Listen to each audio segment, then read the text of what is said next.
Bonjour Guillaume. Bonjour Bertrand. Flix propose quelque chose qui est vieux comme le monde, apprendre l'anglais, mais dans des outils qui sont pour le coup très novateurs. Absolument, oui.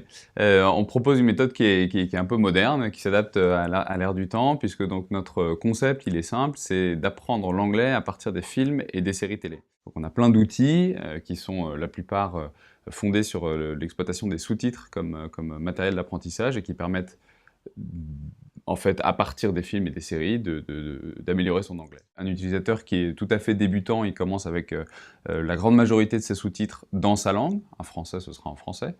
Et puis à mesure qu'il progresse, de plus en plus, on va prendre des sous-titres et on va les passer en anglais.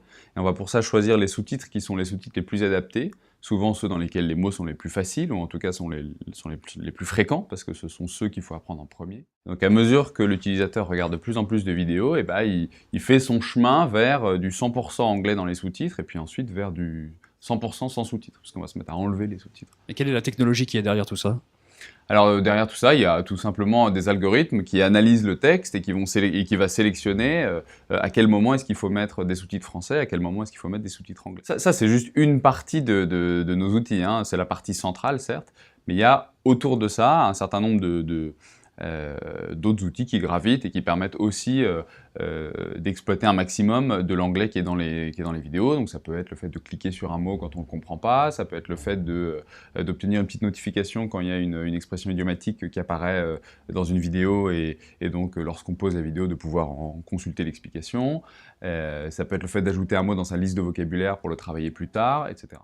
Il y a des vidéos dans lesquelles il n'y a pas de sous-titres disponibles, en tout cas sur les productions traditionnelles. Donc vous allez sur, par exemple, Open Subtitle, qui est une plateforme. Ouais. Il y a d'autres plateformes comme ça, d'ailleurs, plus ou moins légales selon les plateformes, d'ailleurs. Alors, oui, là, on parle de contenu. Ce que j'expliquais tout à l'heure, c'est que nous, on est une boîte de technologie, donc on produit la technologie qui crée les outils à la volée à partir du flux vidéo. Maintenant, la question, c'est quel flux vidéo, quels sous-titres, etc.